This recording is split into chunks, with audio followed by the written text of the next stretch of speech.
Welcome to FranCoach's Franchising 101 podcast series. Here we talk about all things franchising. What is it all about? Is it for you? How do you find the best one to own? And so much more. Now your host, Tim Parmeter. Hello, everyone, and thanks for tuning in to the latest edition of FranCoach's Franchising 101 podcast. I am Tim Parmeter, founder and CEO of FranCoach and your Franchising 101 host. Today, we have one of our franchise partners joining us today to talk about their brand. And it is a brand that is in a booming industry, literally and figuratively. It's never, ever going to go away and has an uncommon scaling opportunity that can allow their owners to really build empires, all while making a huge impact in the community.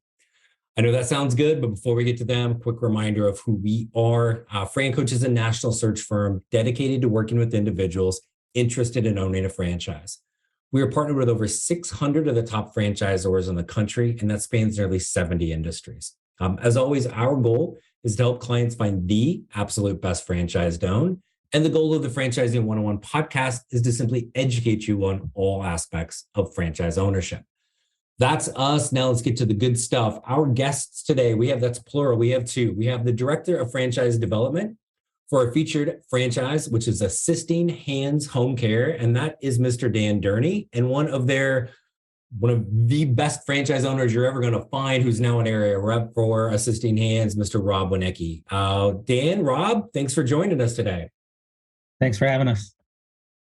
Thanks for having us. Look, I got a bunch of stuff for you guys about Assisting Hands and this kind of scalability option with area rep, but I think just franchising and ownership, this is all a people business. And I want to get to know you guys just quickly. And I always like hearing the story of how you guys got into franchising.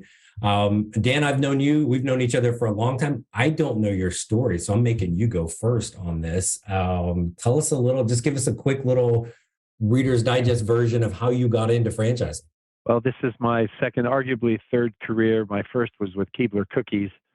My second was in IT for 17 years, and I got into franchising by helping a friend of mine who was doing what I do now, franchise development and recruiting, put a website and a database together, and he taught me the franchise business. And about a year and a half in doing that part-time, it equaled my full-time IT income, so I made the switch, and I've been doing franchise development ever since about 2003. It'll be my 20th year this year. Oh my gosh, I didn't know it'd been that long. That's awesome. So you started doing this when you were 16, right? No, when you made the very astute comment about this being a booming industry, or I'm going to start calling it the boomerine industry. I'm a boomer. Oh my goodness. Well, very, very cool. Robb, give us, I know you were a franchise owner for a long time, but how did you even get started into this? Well, it's a great question. Now, I was in the retail world, retail outlets before this. My wife is a respiratory therapist, and she was working in the hospitals. And upon discharge out of the hospital, because she's in a respiratory, she was dealing with a lot of people with COPD, congestive heart failure, emphysema, people who get very taxed and very tired very easily doing just some basic household things, bathing, dressing, cooking meals, grocery shopping. And so upon discharge, families were always tagging her because they saw what a good therapist she was when my loved one gets discharged from the hospital, can you come and make sure that they're okay? And she always said no, because she worked full-time. She was a full-time mom. And after a while, about the 100th time she came home saying this thing within about 6 months, I just said, why don't you quit your job and just start taking care of these people? And she said, I don't know anything about managing people or running a business. She said, you're better at that, so why don't you do that? And I said, well, I don't really know anything about healthcare. So what we decided was, let's go ahead and land on one of these franchise models that can kind of give us the foundation of how these things work. And then, so when we originally opened up our doors, I was more back office, billing, payroll, hiring, and then marketing, where Trisha was more training of the caregivers, and then dealing with the families, and then making sure that we're executing on our obligations in the home to the families that we committed to them when we sat around the dining room table, when we talked about taking care of their loved ones. So that's how it kind of started, and then over time, Again, I was more involved with outside marketing and sales, billing and payroll. Trisha kind of took over the full gamut of hiring and then continuing the care, along with a couple of nurses that we hired to go out and meet with these families and start up care. So Awesome. Very, very cool. involved, Very different cool. branches.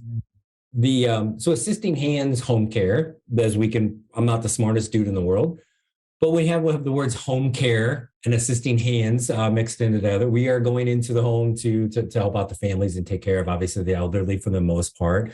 But walk us through, and Dan, Rob, I don't care, from a consumer standpoint, what are you doing? Who are those customers, and kind of that range of services that you're able to provide? Yeah, most of the people that we care for, and a lot of times it can be a spousal situation where, you can have and just an example of, a 5'2", wife and husband that have been married for 50 plus years. She doesn't want to send her loved one, her husband, into a facility. She was still trying to take care of him at home, but physically she cannot. He's 6'2", 170, 180 pounds. She physically can't take care of him. So that's where we kind of come in and help support with some of those basic activities of living, bathing, dressing, toileting, and taking care of him. Other point is, a lot of times we have widowers down here that don't want to move back up north. We're located in Florida. They don't want to move back up north, quote unquote, to the cold. The children up there are like, listen, we need to get you in a facility. They're like, oh, no, I'm not moving into an assisted living facility. I like my house. That's the whole reason I moved to Florida. So then the compromise is, well, we got to get somebody in here to kind of help support you. And then we kind of go in there with bathing, and then maybe also grocery shopping, errands, laundry, to and from doctor's appointments. And then our caregivers in our office are able to articulate back to that family exactly what's going on, medication reminders, all those things. Because sometimes when mom and dad are down here and the kids come down, like there's expired food in the refrigerator, they're not taking their medications, they're not getting healthier or better, they're actually looking, worse. Or sometimes when they're in their home like that, socially, they're not going out and meeting or talking to anybody. So loneliness or depression can set in, but by having those caregivers in the house, that's how we kind of help support them in the house. Awesome. Very good. So talk a little about maybe that business model, right? And so the, kind of what the owner's doing. Obviously we're going to have caregivers. Like, does the owner, spend all day taking care of grandma? What does that overall kind of business model typically look like? Yeah. I mean, in my situation, there was probably in the last 15 years, there was probably 2 situations where I personally was kind of thrust into a situation where I had to provide care for a little bit. And it'd just be an example where I was out marketing and a caregiver called very sick, needed to leave a house. So I went to the house and sat in a house and waited for a caregiver to come. But all I'm trying to say is, over the last 15 years, 2 clients, maybe 6 hours of actual caregiving provided by me. The idea there is, you try to hire, very competent, caregivers that will represent your company very well in the home. And, you hire a support staff around that. And, but to your point, I was out marketing. I would sit in homes initially and do these, meetings with families, these free consultations in the home to help set up for care. And then a lot of times I would go out there on the first set of caregiving. I'd go out there and do an introduction and follow up to make sure that we were executing in the home. So it was a lot of that side for me. And then for my wife, again, it was hiring and training and orientation to our standards, our uniform standards, what we expect in the house. How do you clock in? How do you clock out? A lot of that kind of day-to-day stuff. But from an owner standpoint, where you really want to be, and for the most part, initially it's a little bit, hands-on as far as marketing and introductions and starting up. But as actual caregiving is concerned, you hire competent people to do that, and then you just manage that care in the home.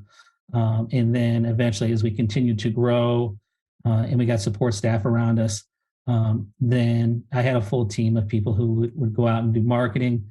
I had a team that would go out and do the intakes. The nurses would do the intakes and do the introductions and the follow-up and to make sure we're executing the house. So, towards the tail end of our business now is just that it was really more working, what people always say, working on your business, not in your business. And that's kind of where Tricia and I were. We're just kind of, what's the next step? How can we fine tune our processes and fine tune our day-to-day operations to make us more efficient. And bottom line is to serve the client or the customer, the patient better. Gotcha. Dan, as you are working with anybody that is looking at possibly becoming an assisting hands owner, you're the guy, and I'm stealing this because I've heard you say this. You're the tour guide, right? As they are looking at this, I'm stealing your material. I'm sorry, right? Your part-time gig, right? Isn't that all about just stealing somebody else's funny stuff and passing it on as your own? So, No, I do not steal anybody's material. So little side note, our pal Dan, if anybody's ever in the Phoenix area, is a stand-up comedian and a darn funny one. So you'll have to check out one of his events. Dan, what are some things you look for in a person that is maybe looking into coming into assisting hands to make sure that they are, again, franchises are awarded, you're vetting them? What are some things, characteristics, skill sets that you're looking for? Well, one of the things I mentioned right up front, in addition to being a tour guide, because we are not pushy salespeople. I can't stand pushy salespeople myself. So this is more of a mutual discovery about one another. And as I like to say, with all due respect to Cold Stone Creamery, this ain't chopping ice cream. This is taking care of grandma and grandpa or family members that need some help, as Robb eloquently described there. So we look for people, three things. They have compassion for seniors, or basically a heart for this business. They have some people management skills, and they have some business acumen. They understand a little bit about how to run a business. I will emphasize that an exact count of 0 of our franchisees have ever run a home care agency prior to coming into assisting hands business. So they've learned everything from their support from the area reps, if they had one at that time, or from our national support team. But basically, we look for people that, like I say, have a heart for the business and people management skills. This is an owner-operator kind of business, not semi-absentee or passive. So there's definitely a roll up the sleeves kind of work the business. Awesome. So when people are coming in and looking at this, because it's easy to see, what are the stats? Something like 10,000 people a day turn 65 or something, right? And we've got another decade or so of that, right? So, so it's easy to see like the need for this. We're living longer. We're farther spread out from our families, and you don't have to be in Robb's area of Florida. My wife, the 5th generation Floridian, calls it heaven's waiting room, right? So everywhere there are people who are going to be spread out from their families. So it's easy to see the need. But when you're talking to people, Dan, what's like the thing, maybe 2 things that they're going to go, oh, it all sounds great, but I'm worried about blank?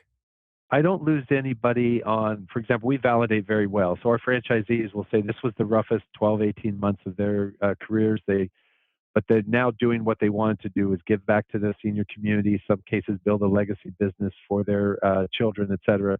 So really looking for people that have that commitment to providing the care for the seniors that's here and present now, not just coming, but it's here and present now. They need to be able to really care for the caregivers. And that's one of our things, is if you take great care of the caregivers will take great care of the clients. And whether you're a franchise or an independently owned business, you're only as good as the last caregiver that you sent in to take care of somebody. So a lot of emphasis on training. All the caregivers are licensed, bonded, insured. We don't send contractors into people's homes. They're W-2 employees. They're CPR certified. We have our own Assisting Hands University. Even though it's not uncommon that caregivers may work for multiple agencies, they still go through our training curriculum. We've got like 60 videos. Robb probably knows closer to the actual number, but I've heard as high as 60 videos for caregiver training, a whole orientation, like say at university for that. So we just tend to have a higher level of care for the clients by taking good care of the caregivers.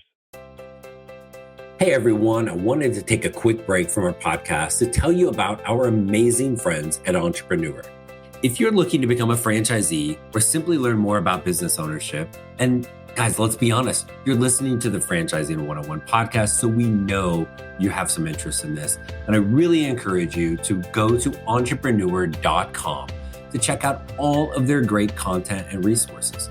Seriously, Entrepreneur has everything, all the way from a bookstore to the best podcast, webinars, and videos, plus information on upcoming events and the latest articles that seriously, they cover all aspects of franchising and business ownership. If you're having trouble deciding which franchise is right for you, start with Entrepreneur's renowned Franchise 500 ranking, which highlights the best franchises of 2022. For 45 years and counting now, Entrepreneur has been and continues to be the most widely recognized and respected authority in the franchise market. Digital and print subscriptions are available, so you never miss out on anything. So seriously, what are you waiting for? Go to entrepreneur.com right now and learn more.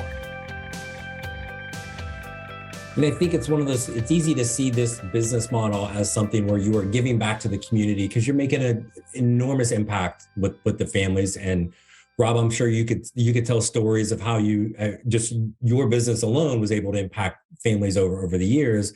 But to me, I think you also get to be an impact on the community as an employer, right? That you're giving people an opportunity to have a job that is more meaningful than maybe what they've done in the past, right? So I know that's huge. And the other thing, and I don't know how much you guys can talk about this, but I'll throw out some numbers if I need to, but the competition, but you guys carve out massive territories, right? So there's 20,000 or so seniors, if not more, in a particular territory. And Robb, you mentioned this. Dan, I don't want to put you on the spot because this is, maybe you can say, maybe you can't. But Robb, you had, tell everybody your business. I know you sold your business and now you're an area rep, which we're going to get into. But you had how many clients and how much revenue did that equal? Like, kind of share that, because I think it staggers people how few people you need to grow a big business in this space. Yeah, I think around the time we sold, we were probably running between about 90 to 110 patients, like a rolling, average. And we had about 150 to 170 caregivers working.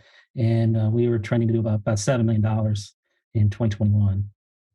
Out of 100-ish clients, right? Which is still, you were, I don't know, 1/100% of every senior in your territory, probably. I mean, it's a fraction of a percent. It's crazy.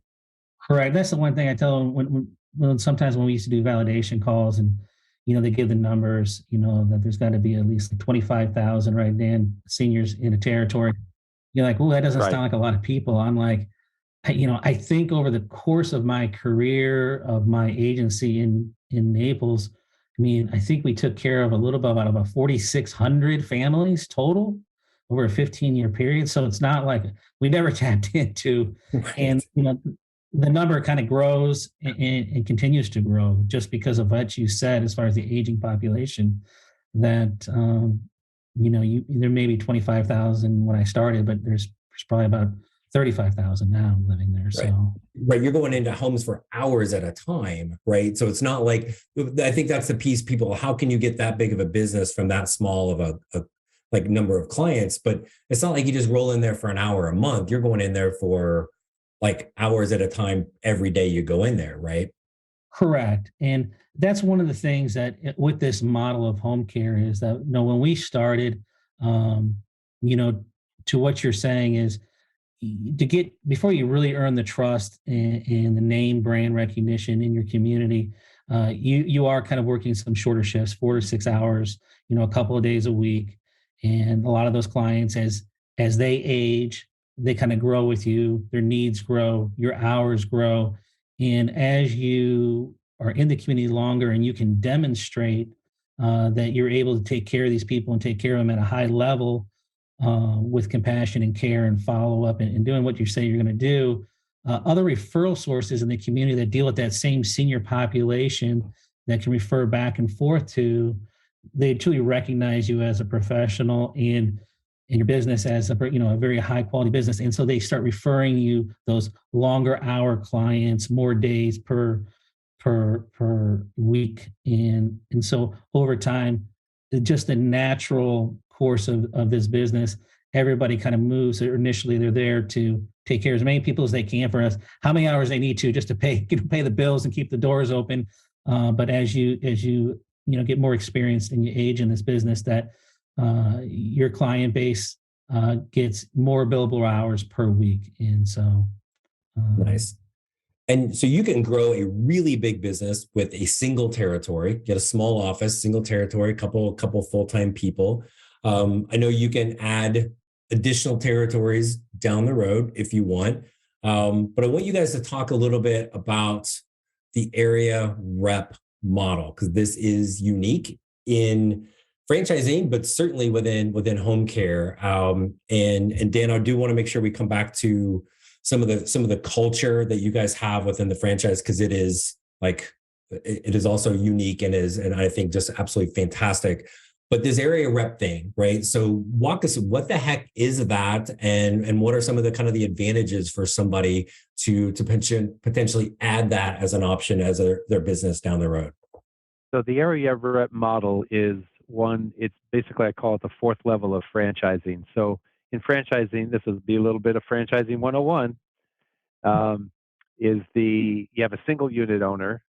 Then you may have a multi-unit owner, and that person might own multiple units of different brands, or even in different geographies, they'd still be a multi-unit owner. The third level is an area developer, which is typically someone who is a multi-unit owner of a particular brand in a particular market, and they're responsible for developing X number of, say, restaurants or retail stores in a particular area. The fourth level is this area representative, which is someone who acquires the development rights, almost like a little bit of a mini franchisor, but for the development rights for, say, like 4 to 6 million in population. And then they're responsible for helping to recruit franchisees, but more importantly, to provide the coaching and mentoring and the support of the franchisees in the local market. And that's really a big differentiator. And in exchange for them doing that, they share in the franchise fees for recruiting and in the royalties. There's no cost to the franchisees for having an area rep, and it's an extra layer of support for them. So that's the area rep model. We have about 20 across the country, room for about another 20 to 25, I would say at the most,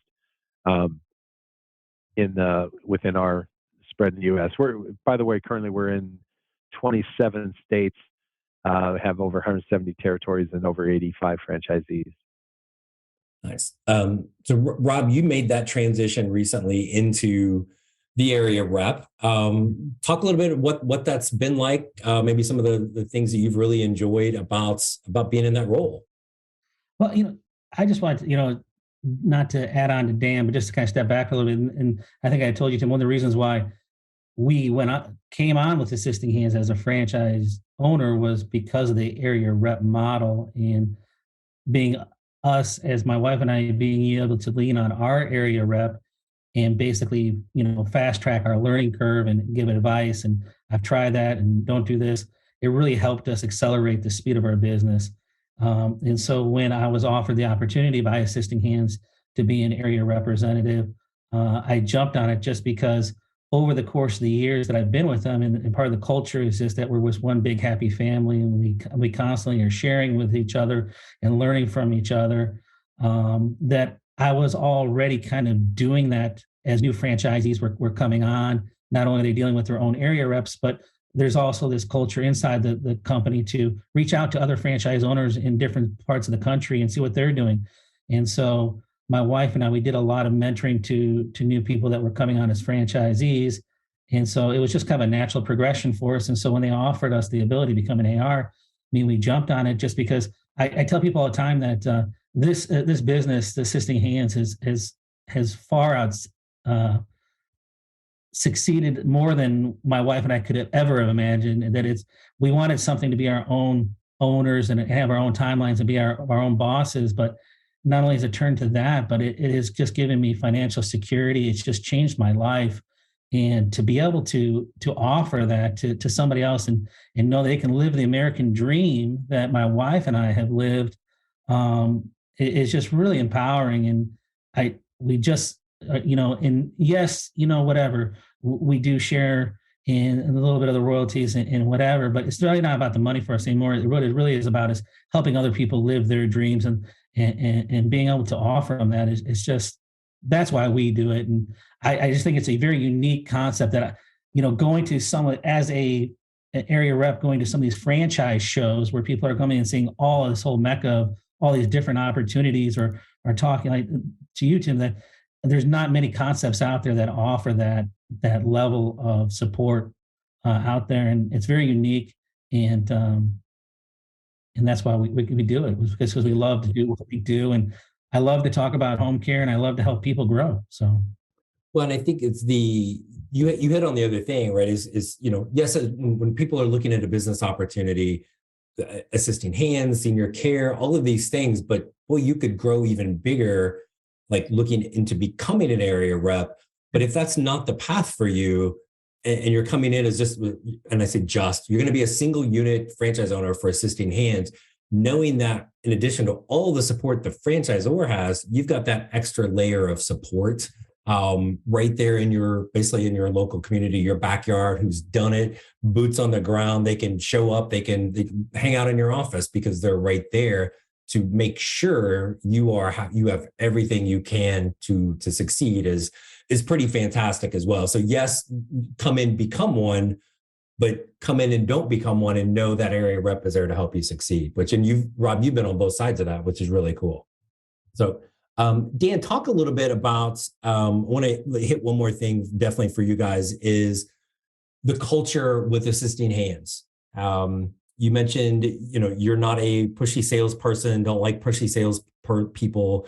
I think the only people that like pushy salespeople are pushy salespeople, right? So, but you say it, it's one thing to say it. And we've had a few of our clients, really 3 of our clients, I guess, technically, now as assisting hands owners, and everybody has been blown away by your process. The validation is the most open, call whoever the heck you want. The culture within the franchisor, the discovery day is, you use the word unique a couple of times. Safe to say your discovery day is unique, but it really fits into who you guys are. So talk about a couple of things that are really key to that culture for assisting hands. Well, we do have a family culture, and it's real when there's an actual acronym for it that's licensed and trademarked, and it's called the FOFO, the Family of Franchise Owners. And Robb and Tricia are just embody that, and you heard him say that they just love mentoring other people and working with other people. It's a whole extra layer of support. So you have an area rep if you're opening a location in an area where there's one now. You have the national support team, and then you have this additional network of franchisees that are looking to help each other. And this came into play during COVID as well, where franchisees were sharing sources for masks and gloves and all kinds of things. And they tried this marketing wise and tried these different things and caregiver recruiting tips and whatnot. And so it's just a whole extra layer of support. But part of our discovery process, we have 5 steps. We have an initial call, get to know each other, find out why people are even looking at senior care, and again, establish that, who we're looking for type of person. Then we go through our disclosure document and get the questions answered out of that. Then we have an ops call, which actually goes through the state-specific licensure requirements for wherever the candidate is looking to open. So we get through that information to make sure they understand what would be required, because that'll affect how you staff your business depending on what state you go into. Some states have a lot of regulations, some have none at all, actually. And then the 4th step then is they go through validation, and I'll do like a weekly call with them, with the franchise candidate. Who did they talk to? What did they learn? Who are they talking to next week? We'll do that for like 2 to 4 weeks. We just, again, take our time. I've had some candidates who knocked out 10 calls in 2 days, and they were able to schedule all those really quickly. They were ready to go to the next step. But some people take their time in doing those validation calls, and that's good because we really want them to understand what a franchisee has experienced. And sometimes they're older franchisees that have been in the system a long time, like Robb, and may not. Robb's still a young guy though, but some may not remember the initial training, and other people are pretty fresh, so that's fresh in their mind. And then the 5th step is where it gets really interesting, and this is where we have our discovery day, which all franchisors have a discovery day. Sometimes they call it meet the team, or some more pushy ones are decision day or signing day or whatever. But ours are in person in Idaho and may involve riding a horse. Our CEO, Lane Kofed, lives with his family on a ranch in Idaho, just northwest of Boise. And we fly out the day before. And the reason I mentioned about their horse riding is they live on a working ranch, and they have a 16-year-old son who's 6'2", and he's a nationally ranked roper. In fact, he was just in Vegas at the NFR finals.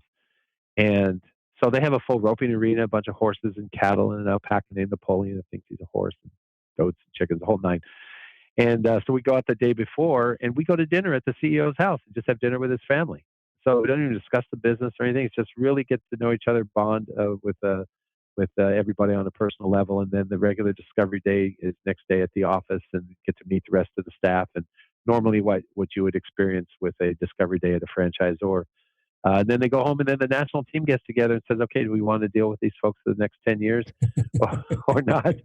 And I'm a pretty good gatekeeper, so I don't let too many people slide by that don't meet the approval process. But and then if they get approved, then they go through and get their paperwork signed and pay a franchise fee. And then we have a whole onboarding process that starts with a combination of the area rep and the national support people that work together with that franchisee to start getting their licensing applied for. And it's a whole program that we have, and training in Miami. But it all comes back to really getting to know each other on a personal level and building that relationship. And as a side note, I might add, it's resulted in, knock wood, 15 years, zero litigation, which is unheard of.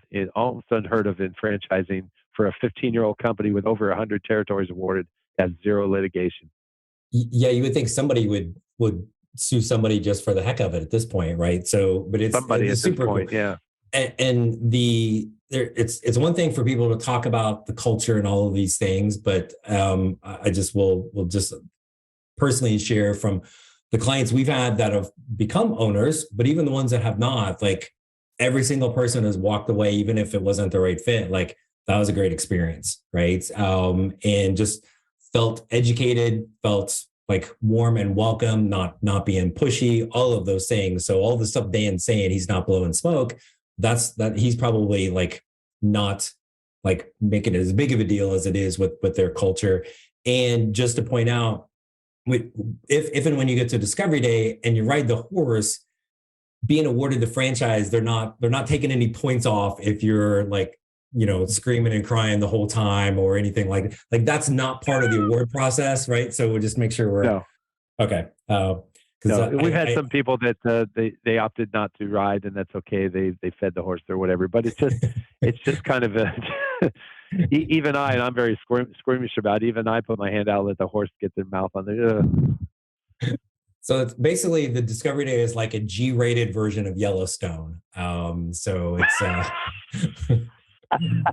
awesome. That's funny. Well, cool. I appreciate all of your time. I just want to, if there's anything, I guess maybe last thing I'll throw at both of you, is there anything else you would want us to know about assisting hands that we haven't had? I know there's a million things, but if there was one other thing you'd want to make sure we shared with everybody, what would that be? What I come back to, and you just touched on it, and I just will touch on it again, and I know we've already talked about it, is just the culture. I mean, it really is. Again, like I've been with the franchise for 15 years. I've really watched this franchise grow. The one thing that's never wavered is the culture. And when Lane talks about, keeping it a family and keeping this an open environment where everybody feels comfortable and everybody is willing to share, he talks the talk and he walks the walk on that. And when we get together as, annually as a group for our franchise convention, it's always great to see everybody. And, everybody that Lane brings into the concept are high quality individuals. And it really is a wonderful company in general. Last thing I would add is it's a fun company to be part of, that we are excited about each other's victories. And we've had some folks who went through some tough times, and they know that they have a family that shares, when they've had losses and, condolences and family members and things like that. So, I mean, the annual conference, which interestingly has another acronym called FEAR, Franchise Education Adventure Retreat. Lane comes from PwC, so he loves acronyms. So, but it's truly like a family reunion. People getting together. It's just it's an amazing group to be a part of. And so we look for people that fits in well. And if it's a little too huggy feely for people, that's okay. That's okay. Awesome. Guys, thank you both for coming on, spending this much time. I know how incredibly busy you are. So thank you both for coming on and joining us today. I appreciate it. Thanks for having us.